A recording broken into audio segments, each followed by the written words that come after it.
Voilà, je vous invite à ouvrir votre Bible avec moi dans l'Évangile selon Marc. On est rendu au chapitre 15 et on va lire à partir du verset 40 à 47, Évangile selon Marc au chapitre 15. Je rappelle le contexte, on a vu la dernière fois que Jésus vient de mourir. Jésus a été crucifié, il vient de mourir et il a été souligné la manière dont il est mort notamment par un officier romain. Vous vous souvenez de cette parole de l'officier romain qui va dire « Assurément, cet homme était le Fils de Dieu ». Donc, il y a des choses particulières. C'était dans Marc 15 au verset 39 où cet officier romain va quand il va entendre la manière dont Jésus a expiré, quand il va voir aussi les ténèbres. Vous savez qu'il y a eu des ténèbres sur toute la terre quand Jésus a rendu l'esprit. Eh bien, cet officier romain va dire ceci: cet homme était vraiment le Fils de Dieu. Donc Jésus est mort. Dans quelques versets, au chapitre 16, on lira plus tard, le récit de la résurrection. Alléluia, et on attend de méditer ça aussi. On sait que si Christ est mort, bien plus il est ressuscité. Hein, alléluia. On a célébré en partageant ce saint repas. On a célébré, oui, le sacrifice de Jésus, oui, sa mort à la croix, mais bien plus, on célèbre sa résurrection d'entre les morts, parce que c'est par la résurrection, il a triomphé de la mort et du péché, hein, alléluia. Et donc, on lira cela au chapitre 16, cette résurrection de Jésus d'entre les morts. Mais avant d'en parler, Marc, l'évangéliste, ici, veut nous faire bien comprendre qu'il ne peut pas y avoir de doute, il ne peut pas y avoir d'erreur. Jésus est bel et bien mort. Il est vraiment, vraiment mort. Et plusieurs personnes ont pu le constater. D'accord ? Et ça, c'est vraiment important, et c'est pour ça que Marc et aussi d'autres passages, évidemment, dans les évangiles, dans les autres évangiles, s'attarde sur ces moments pour préciser que Jésus est bel et bien mort et que sa mort a été constatée. Alors, on lit dans Marc, chapitre 15, verset 40. « Il y avait aussi des femmes qui regardaient de loin. » L'importance des femmes ici est à souligner, on va en reparler. « Parmi elles étaient Marie de Magdala, Marie, mère de Jacques le jeune, et de Joseph, ainsi que Salomé. Et ces trois femmes, bien, elles le suivaient et le servaient lorsqu'il était en Galilée. Et beaucoup d'autres femmes qui étaient aussi montées avec lui à Jérusalem. Le soir venu, comme c'était le jour de la préparation, c'est-à-dire la veille du sabbat, Joseph d'Arimathée arriva. C'était un membre éminent du conseil qui attendait lui aussi le royaume de Dieu.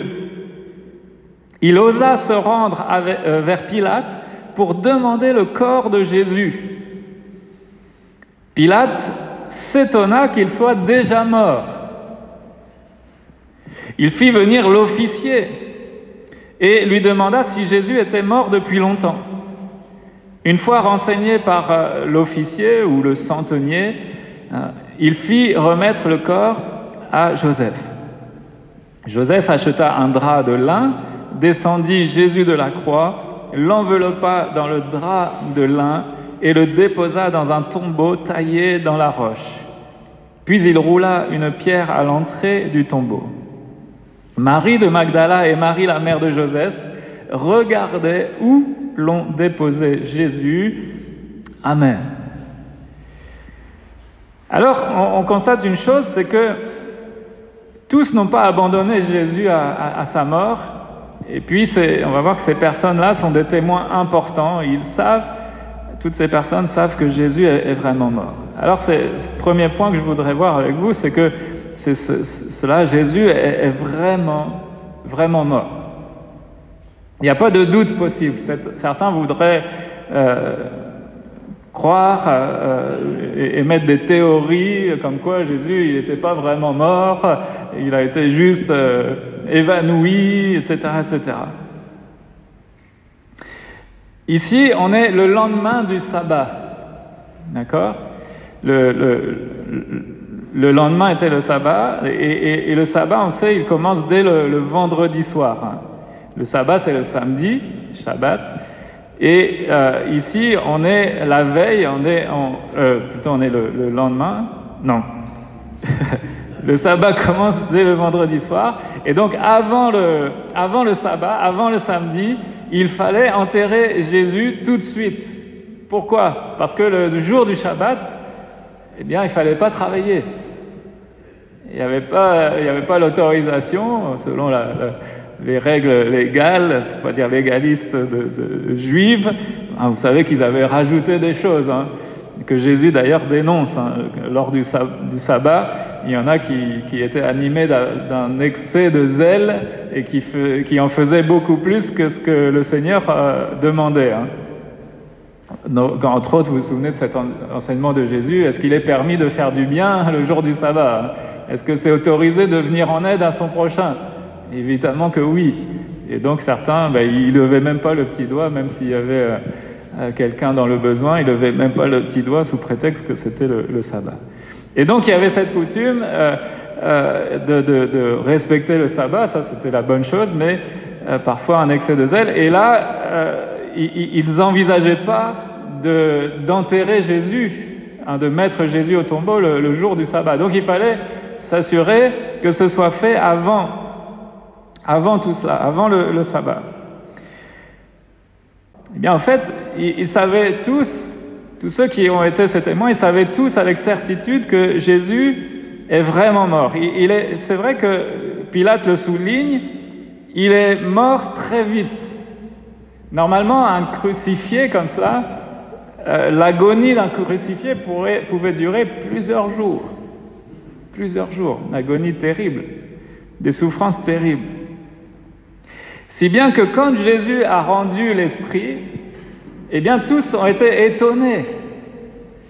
Et vous savez que les soldats qui gardaient Jésus, ils se sont assurés qu'il était bien mort avant de le descendre de la croix. Et vous savez qu'il y en a un qui a percé de sa lance le côté de Jésus, puis il y a de l'eau qui est sortie de son côté. Et ça, c'était pourquoi ? C'était pour s'assurer qu'il était bien mort.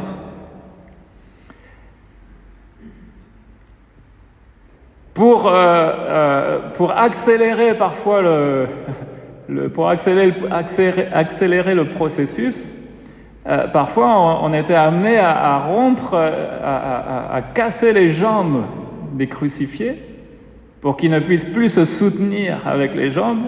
Et quand ils cassaient les jambes des crucifiés, eh bien ensuite la mort venait très rapidement. Et on sait qu'ils n'ont pas eu besoin de faire ça à Jésus, parce qu'il était déjà mort.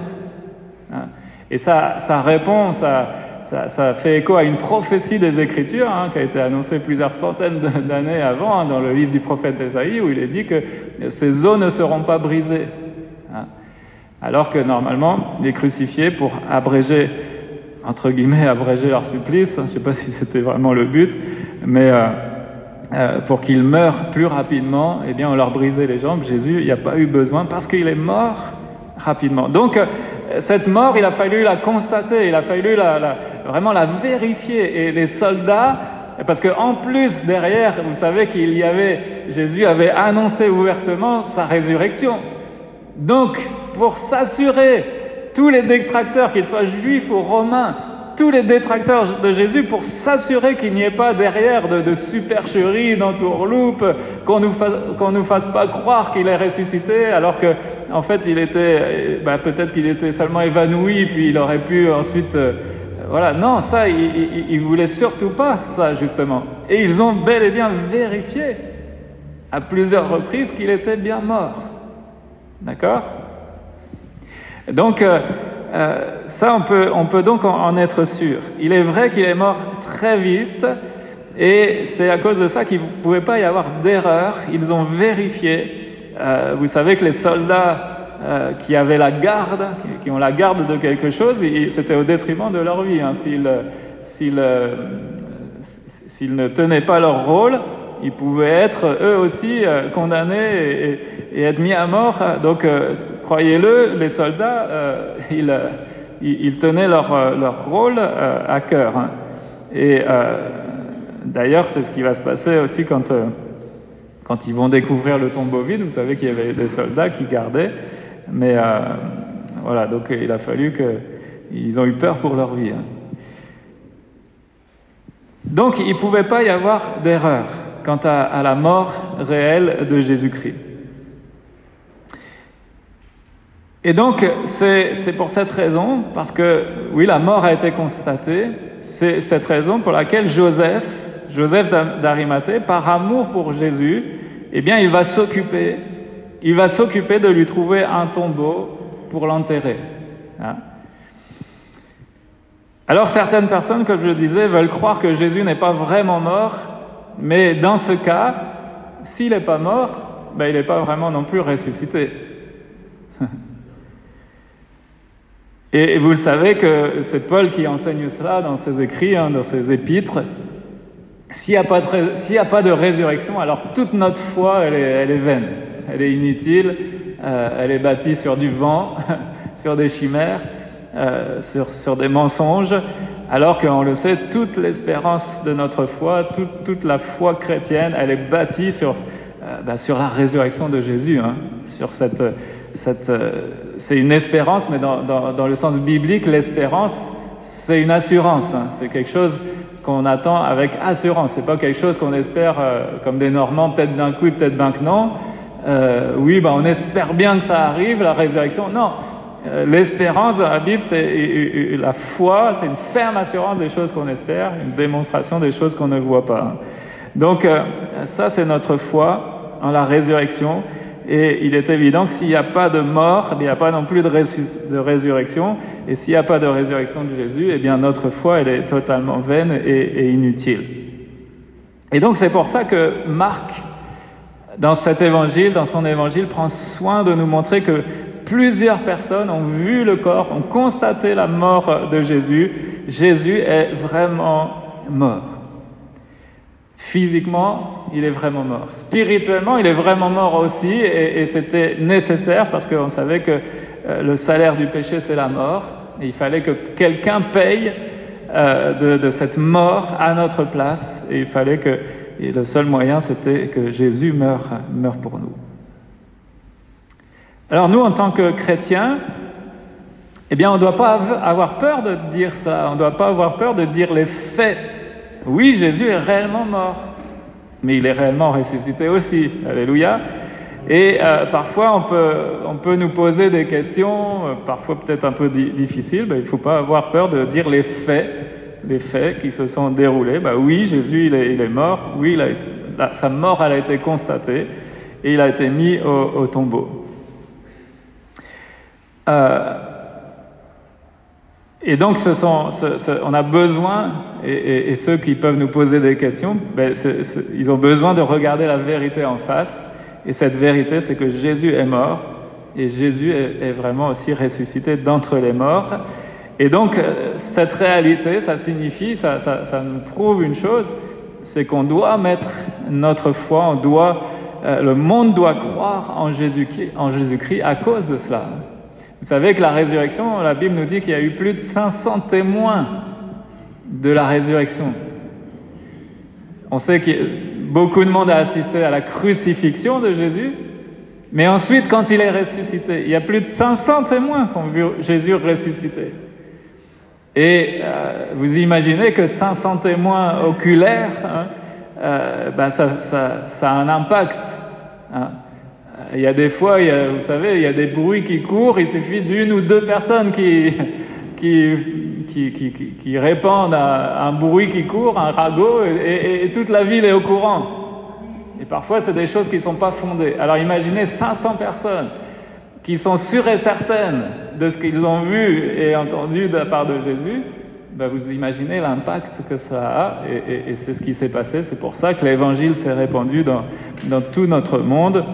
commençant par Jérusalem, la Galilée, tout le bassin méditerranéen, et puis le monde entier par la suite. Ça, c'est notre assurance, et on ne doit pas nous craindre de dire les faits, et de croire aussi ces faits-là. On ne doit pas douter que Jésus il est réellement mort, comme on ne doit pas douter que Jésus est réellement aussi ressuscité.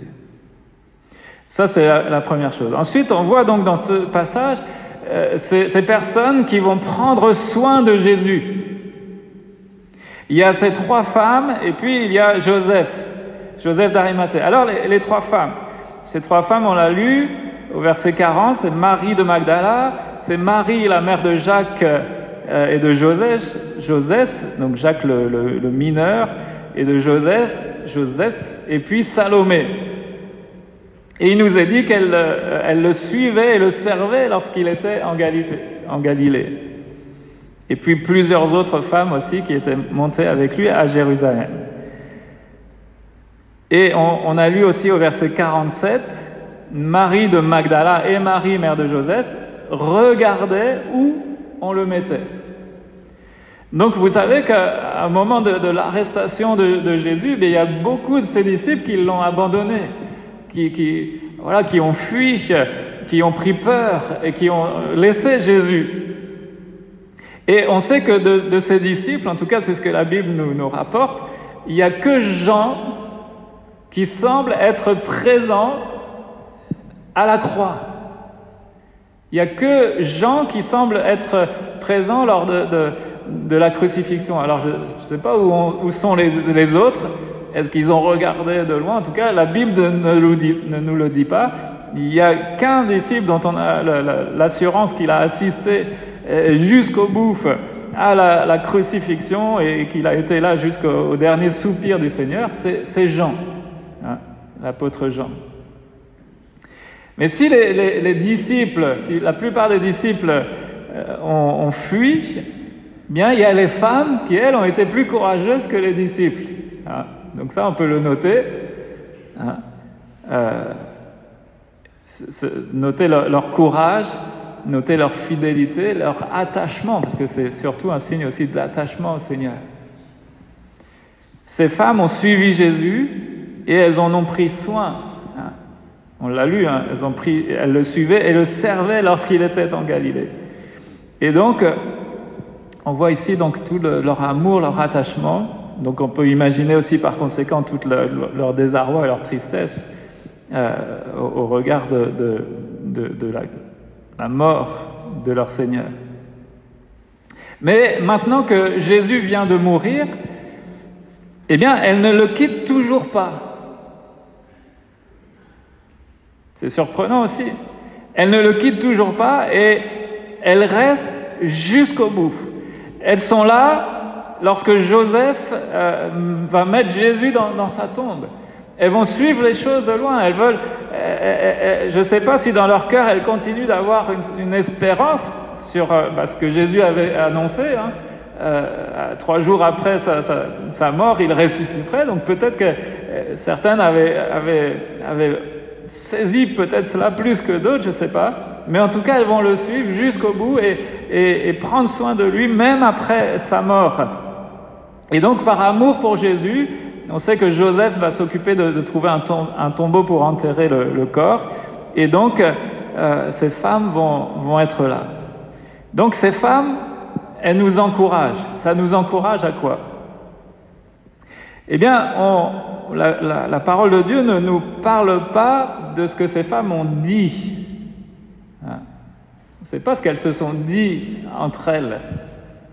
Il ne nous est pas exprimé cela, mais la Bible nous rapporte ce qu'elles ont fait.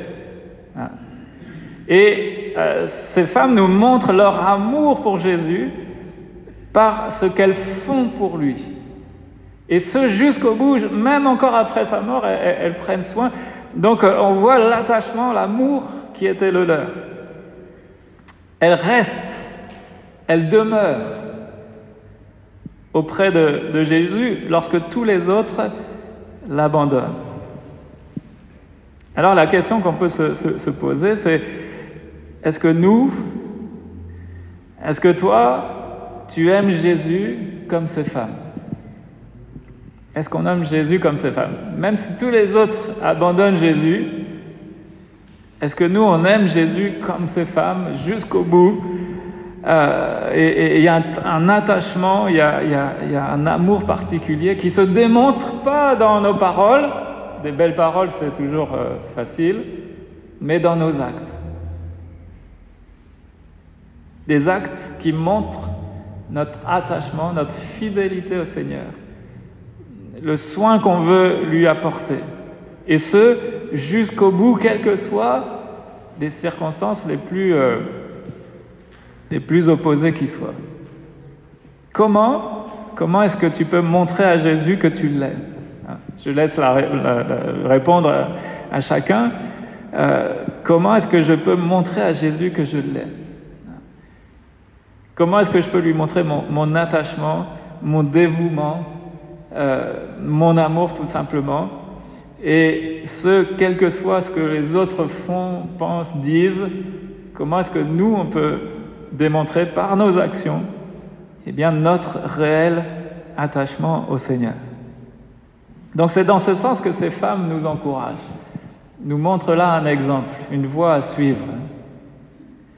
Et on sait que leur dévouement, leur attachement, leur espérance ne sera pas déçue, puisque quelque temps après, on sait que ce sont aussi ces femmes qui vont être les premières au courant, ça, on le découvrira les prochaines fois, mais qui vont être les premières au fait de la résurrection du Seigneur. Donc leur service, leur attachement, leur zèle va être aussi récompensé. Ensuite, il y a Joseph d'Arimathée. Alors, on a plusieurs précisions sur lui. Avant de parler de Joseph, donc on a lu au verset 43, un conseiller de distinction qui lui-même attendait aussi le royaume de Dieu. Il osa se rendre vers Pilate pour demander le corps de Jésus. Et donc c'est là que Pilate, qu'est-ce qu'il va faire? Il va demander au centenier, au centurion, c'est-à-dire, ça veut dire un responsable de 100. Donc c'est quelqu'un qui avait sous sa garde 100 soldats. Donc ce centenier ou ce centurion, Pilate va demander s'il était mort depuis longtemps. Et s'étant assuré auprès du centenier que Jésus était bien mort, Pilate va accepter que Joseph prenne donc le corps de Jésus.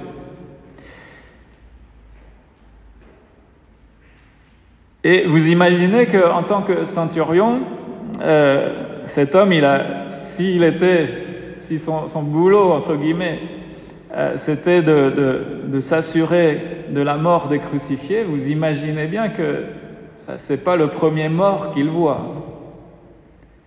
Donc il sait à quoi ressemble un mort, il sait à quoi ressemble un cadavre, il sait faire la différence entre une personne vivante ou une personne décédée. La manière dont il a rendu l'esprit, les paroles que Jésus a prononcées sur la croix. Jésus, Seigneur, pardonne-leur parce qu'ils ne savent ce qu'ils font. Ce centenier, il a entendu toutes ces paroles. Ce centenier, il a entendu Jésus crier « Eli, Eli, lama sabachthani » « Pourquoi m'as-tu abandonné ?» Ce centenier, il a vu Jésus expirer et ces ténèbres couvrir la terre. Et tout cela a tellement interpellé son cœur qu'il va dire assurément cet homme était le Fils de Dieu. Et donc, c'est ce centenier qui pouvait témoigner que Jésus est vraiment mort encore une fois. Donc, Joseph, maintenant, va pouvoir prendre le corps de Jésus et lui préparer une sépulture qui soit digne pour lui. On peut lire plusieurs versets qui concernent Joseph pour comprendre un peu qui il était. Donc on a vu Marc 15 au verset 43. On peut mettre dans la version second classique. Joseph d'Arimathée, conseiller de distinction, qui lui-même attendait aussi le royaume de Dieu. D'accord?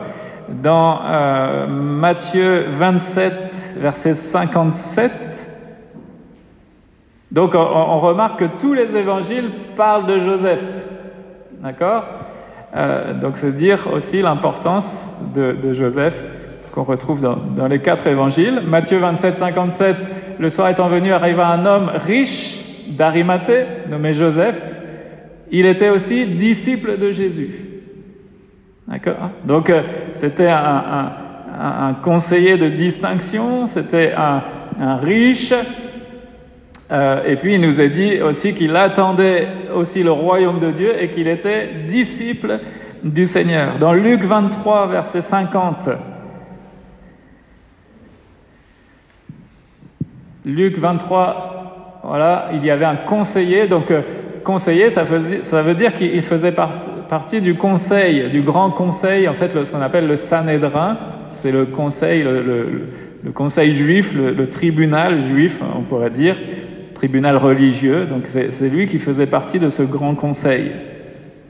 Il était un des responsables. Et puis on lit aussi dans Jean 19, verset 38, Jean 19, 38, Joseph d'Arimathée qui était disciple de Jésus, mais en secret, par crainte des Juifs, il demanda à Pilate la permission de prendre le corps de Jésus et Pilate le permit. Alors, donc ce Joseph, c'était un homme important parmi les Juifs. Hein, et on sait quelle a été la position des chefs religieux à l'encontre de Jésus. Hein.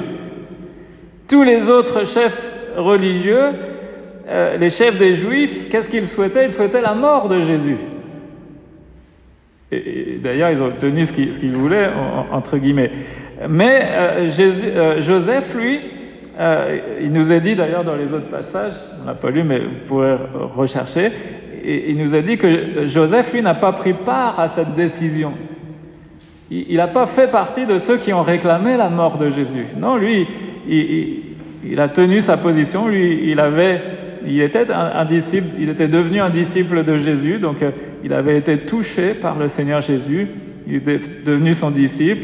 Il craignait Dieu. Il attendait maintenant le royaume de Dieu. Et alors que tous les autres chefs des Juifs souhaitaient la mort de Jésus, bien Joseph, lui, n'a pas pris part à cette décision, à ce complot contre Jésus. Par contre, on imagine le contexte. Vous imaginez que ça devait être difficile pour Joseph de prendre position contre ses collègues, contre ce conseil des Juifs. C'était difficile et c'est pour ça qu'il nous est dit qu'il était disciple de Jésus, mais en secret. En secret. Il l'a pas trop dit, il l'a gardé pour lui, il n'a pas voulu faire d'esclandre et on comprend ça, peut-être plus qu'une timidité, mais on comprend sa peur, sa crainte. C'était difficile pour Joseph de prendre position publiquement.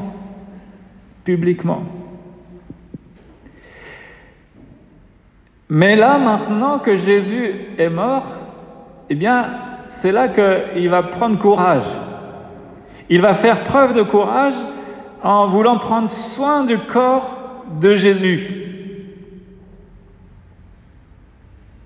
Alors, ça fait écho à des choses que nous, on peut vivre aussi. Quelles sont les circonstances dans lesquelles tu trouves difficile de dire que tu crois en Jésus ? On a tous, je pense qu'on a tous vécu des circonstances, ça peut être peut-être au travail, ça peut être au milieu d'un rassemblement, d'une fête de famille peut-être, et c'est difficile pour nous de dire qu'on croit en Jésus. On se dit c'est pas le contexte, c'est au boulot, et parfois on nous pose des questions et puis c'est difficile de dire publiquement qu'on est disciple de Jésus. C'est plus facile d'être disciple de Jésus en secret, comme Joseph d'Arimathée.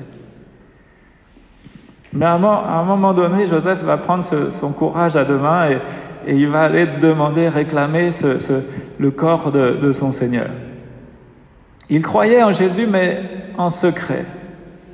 On sait que les autres chefs des Juifs avaient de la haine pour Jésus, et certainement que Joseph, lui, avait peur de dire aux autres qu'il croyait en Jésus, mais là, maintenant, il va afficher ouvertement sa foi. Maintenant, tout cela a changé. La mort de Jésus fait fuir les disciples qui ont peur, mais pour Joseph, c'est tout le contraire. Pour Joseph, lui, la mort de Jésus lui donne du courage. C'est étrange. Et il sait qu'il doit montrer son amour pour Jésus. Il ne veut pas laisser le Seigneur Jésus comme ça, il veut lui donner une sépulture qui soit digne. Et peut-être que là encore, cela ne nous est pas dit explicitement, mais peut-être qu'au fond de son cœur, il espérait, il attendait la résurrection. Peut-être qu'il avait entendu Jésus et dit « Ah, j'ai foi en ça ». Je ne sais pas, hein, là j'extrapole peut-être, ça ne nous est pas dit. Mais en tout cas, il va afficher ouvertement sa foi et c'était dangereux, vous savez. Maintenant qu'il va afficher ouvertement sa foi, eh bien, il pourrait s'exposer à ce que les autres chefs le haïssent, au moins, et peut-être même cherchent à le faire mourir. Mais le temps est venu pour Joseph de montrer qu'il croit. Et c'est quand même extraordinaire tout ce que Joseph fait. Hein. Il a acheté un linceul, il va descendre Jésus de la croix, il va envelopper le corps de Jésus de ce linceul, il va aller le déposer dans un sépulcre taillé dans le roc, et puis il va rouler une pierre à l'entrée du sépulcre. Donc je ne sais pas si on voit la scène, mais c'est pas rien, hein, imaginez de décrocher. Et Joseph a fait tout cela. Il a commencé d'abord, première chose courageuse, aller voir Pilate. Pilate, c'était pas un enfant de cœur, hein. Aller voir Pilate, afficher ouvertement sa foi devant les autres juifs, aller trouver Pilate, demander le corps. C'était un riche, il a pris de son argent, il a pris de ses richesses pour offrir à Jésus une sépulture qui soit digne. Un tombeau, il a été mis au tombeau parmi les riches. Là encore, ça fait écho à une prophétie des Écritures. Alors, je vais terminer et je voudrais qu'on se pose quelques questions par rapport à cela. Lorsqu'on pense à ce que Jésus a fait en mourant pour des gens comme nous, cela nous pousse-t-il à l'aimer davantage? Cela nous pousse-t-il à l'aimer davantage? Quand on voit que Jésus, il a été jusqu'au bout, il a été jusqu'à la mort. Jusqu'à la mort, il a été.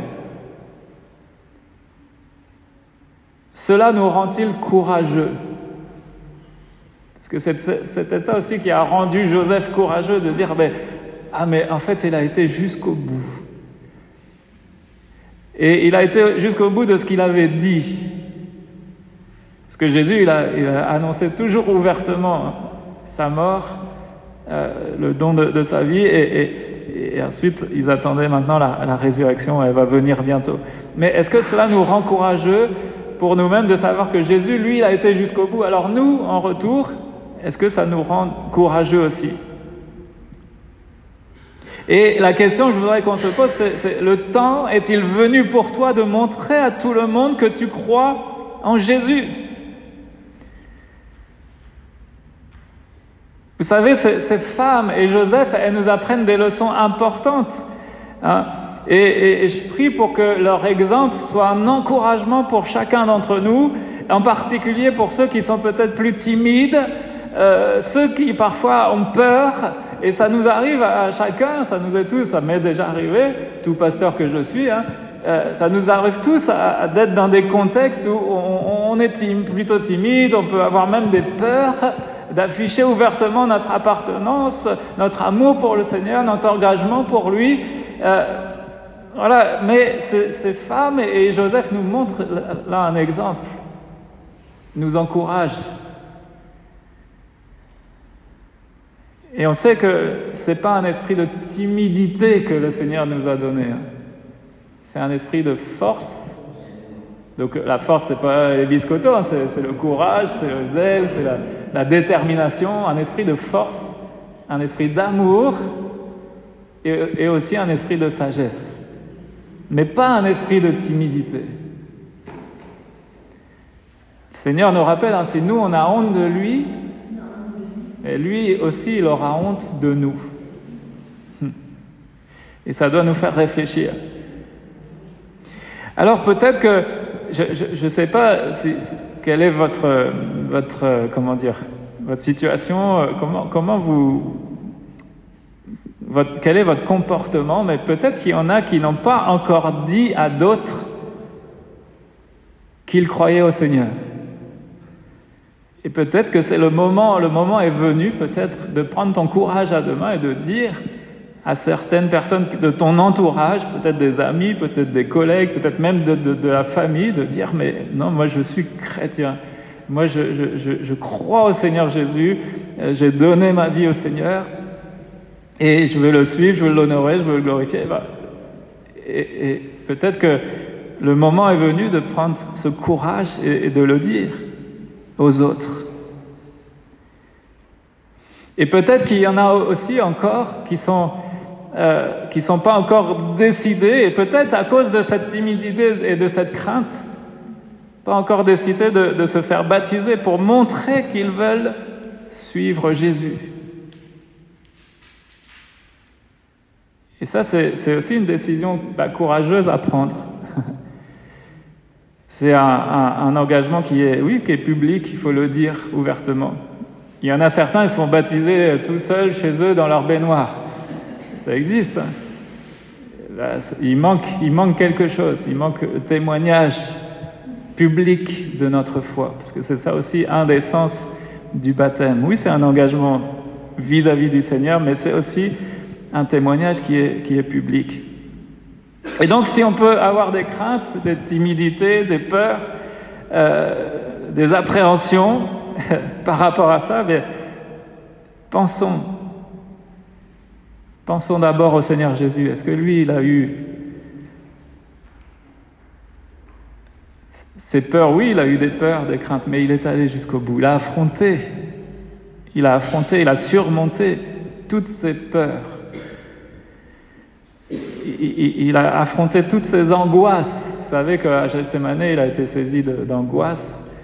Il en a même sué des grumeaux de sang, mais il a surmonté cela. Il a outrepassé ces choses et il a été jusqu'au bout par amour pour chacun. Alors, est-ce que le moment n'est pas venu à nous bien de aussi surmonter nos peurs, nos craintes, nos timidités, d'afficher la couleur ouvertement, comme Joseph l'a fait? Je vous propose de prier et de se placer devant le Seigneur par rapport à ça, mais je pense que, vous savez, dans notre monde, je pense que plus ça va, plus on avance, plus il faudra être au clair sur qui nous sommes.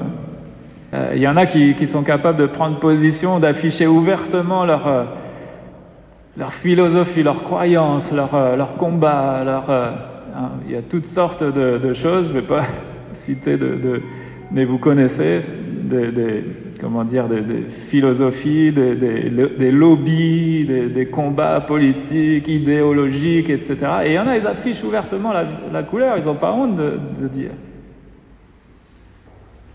Alors que parfois ce sont des choses honteuses, bibliquement parlant, spirituellement parlant, ce sont la mise en avant du péché et tout ça. Et nous, on aurait honte de Jésus? On aurait honte du Seigneur? Alors je pense que peut-être on a besoin de faire comme ces femmes et de faire comme Joseph et d'afficher la couleur ouvertement et de suivre le Seigneur jusqu'au bout. Amen, on prie, Seigneur. Merci pour ta parole, merci encore. Seigneur Jésus, de nous interpeller. Merci de nous avoir laissé ces récits dans les Écritures pour nous montrer aussi l'exemple, pour nous enseigner. Merci pour ces femmes qui ont été, on le voit, courageuses jusqu'au bout, qui ont été fidèles jusqu'au bout, qui n'ont pas eu, entre guillemets, peur de regarder la vérité en face, de voir leur Seigneur être crucifié, maltraité, et qui ont montré leur attachement jusqu'au bout, Seigneur, et on veut prendre exemple sur elles aussi. Merci pour Joseph, qui a réussi à vaincre sa timidité, sa peur, sa crainte d'être jugé, d'être rejeté, et qui a osé aller demander le corps du Seigneur Jésus, qui a osé ouvertement, enfin afficher sa foi, même si c'était pas évident pour lui. Au début, il vivait sa foi secrètement. Seigneur, tu connais, ça fait écho aussi à ce que nous pouvons vivre les uns les autres. Tu sais que parfois on a peut-être plus envie de vivre les choses secrètement et de ne pas être embêté, on ne veut pas embêter les autres non plus avec notre foi. Mais Seigneur, vient un moment où il nous faut aussi prendre notre courage et afficher qui nous sommes. Ne pas avoir de honte, mais afficher avec fierté que nous appartenons au Dieu vivant, que nous avons rencontré le Dieu qui est amour, le Dieu qui est la source de paix, de vérité, la source de justice. Oh Seigneur, tout ce dont notre monde est privé aujourd'hui, nous l'avons en toi. Et Seigneur, on ne peut pas garder cela pour nous, Seigneur. Alors aide-nous, Seigneur. Je te prie, Seigneur, pour tous ceux et celles qui ont besoin aujourd'hui de prendre aussi cet engagement, Seigneur, à te suivre, cet engagement du baptême. Je veux penser aussi à nos jeunes, à nos ados, Seigneur, que le plus tôt possible, Seigneur, ils aient ce courage, Seigneur. Oh Seigneur Jésus, je sais que c'est pas évident, Seigneur, sur le lieu de travail, c'est pas évident dans le contexte de notre pays, peut-être c'est pas évident, et pourtant on a cette liberté. Alors Seigneur, fais de nous des hommes et des femmes courageux, zélés pour toi, Seigneur, qu'on soit fiers, vraiment fiers d'afficher notre bannière, d'afficher notre appartenance. Nous savons que c'est vrai qu'on a toutes les raisons d'être fiers de toi, Seigneur. Il y a rien de honteux en toi, Seigneur. Alors pourquoi on cacherait les choses? Seigneur, on a besoin de ton aide pour ça. On a besoin de ton esprit. On a besoin que tu nous remplisses de cette force, de cet amour, de ce courage, de cette sagesse. Seigneur, fais cela. Souffle sur nous, Seigneur. Souffle sur ton Église ce matin. C'est au nom de Jésus que je t'ai prié, Père. Merci pour ta parole. Amen.